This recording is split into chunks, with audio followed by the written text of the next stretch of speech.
I think Cody Garbrandt has a real possibility of becoming a huge mainstream star. He's a handsome guy. He's a devastating puncher. Amen. Vicious striker. He's charismatic. He's confident. He's very moral and ethical. You know, his relationship with that young boy that had leukemia. Fantastic. And he helped him through it. And I mean, it's like intense shit, man.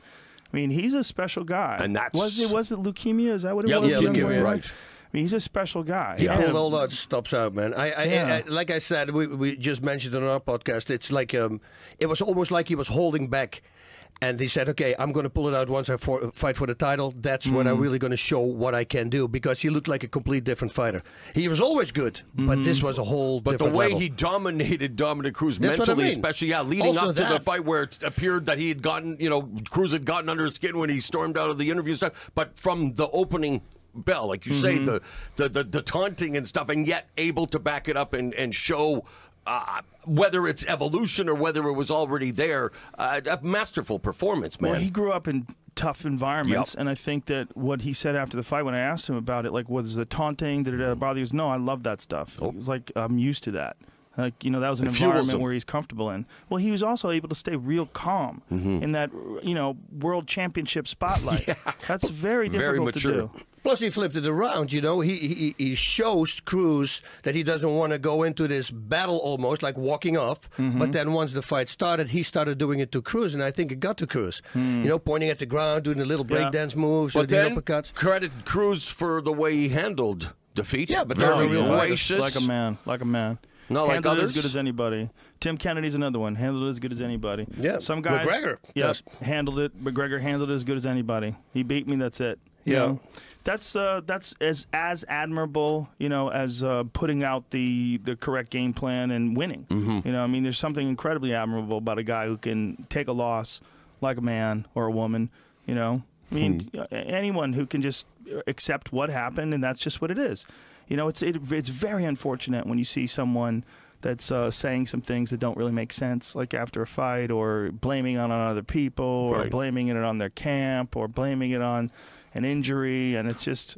And I think you did bring this up, and I agree with you in terms of when someone has been knocked out, or someone has been in a very grueling, tough fight. I don't know why we are forced to interview them. Yeah, you had to it over, right? Yeah, well, it's not fair. Yeah, and I know it's put you and myself too at times where I'm like, it's not right. I remember I've interviewed Crow Cop after the Gonzaga fight when Gonzaga head kicked him.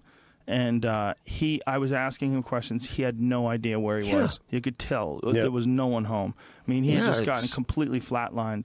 And I said to them then, I said, I really don't think we should interview people after knockouts again. But I dropped it. We never talked about it again. And then after that one, I was like, that doesn't make any sense. Like, he was out cold, and he thinks and like you said, Alistair Overeem, obviously, too, where he, for whatever reason, thought what he did. He thought he had a guillotine. Yeah, he really didn't. I mean, not he really even did. close. No, not even close. So it's, and that's, unfortunate that, and I don't see what it accomplishes anyway.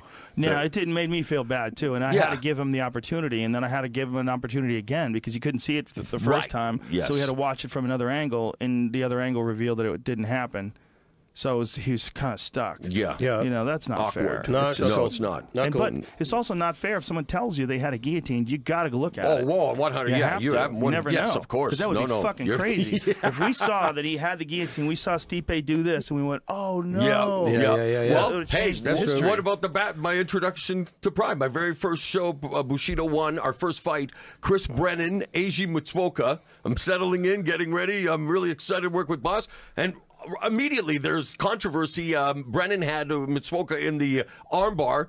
We saw him tap, and right away the referee, oh wait, what's happening? They actually restarted the fight, and seconds later Brennan submits him with the Kimura. So right off the bat, a double submission in my first fight. Kimura master. He's got a lot of great setups. setups. How's he doing right now? Did you hear it? I haven't talked to him in a while. Yeah, Last I saw him was at a UFC a couple years back. He said hi, and I know he was teaching in Dallas. I think on social media every so often I see him, and I think he's a very successful instructor. Right. He's a very good jiu-jitsu instructor on top of being a very good fighter. Yeah.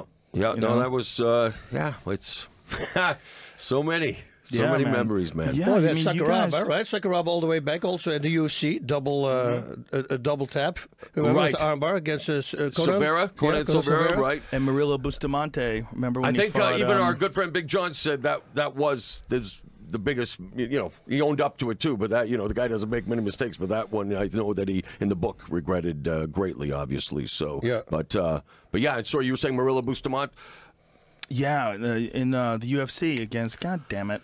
How the fuck am I not remembering? Was it from Team Quest? Yes. Oh, Yeah. Matt Lindland? Matt Lindland. Yes. How the fuck did I not Yeah, remember that? yeah, We no, just no, talked about no. that the other day. Yeah. Yeah, he Yes. got Matt Lindland an armbar. Yeah. Matt Lindland tapped. He said he didn't tap. They restarted again. Yep. And then he got him in a guillotine the next round. Exactly. It's, That was Should've when choked him Murillo was out. on top of the world. oh man, well, Murillo was so man, what a good. great rivalry too back in Prime, BTT and Shooter Box, Oh, man. yeah, It just man. it was to the point where they, even walking by each other, it's like, okay, wait a minute, what's going on here? It was so intense, very intense rivalry, which made for some legendary matchups. We Well, were talking for on the way fans, here. It was giant. I mean, you guys represented like this Wild West. Yeah. It was everything was crazy. It was out of control. But that's the thing, but there were also, at the time, these were the best Right. of the best. But you're right, it Yeah. was also the mix of what we already talked about. But we were talking on the way here. Mauricio Shogun Rua, remember, 23 years old, goes through Quinton Rampage Jackson, Antonio Rogerio Nogueira, one of the best fights in Pride history, and then in one night, Alistair Overeem and Ricardo Rona to win that Grand Prix. Yeah. And, say what John Jones did at 23, God bless him, man, one of the best. But Mauricio Shogun Rua, a beast at that age, man. Oh yeah.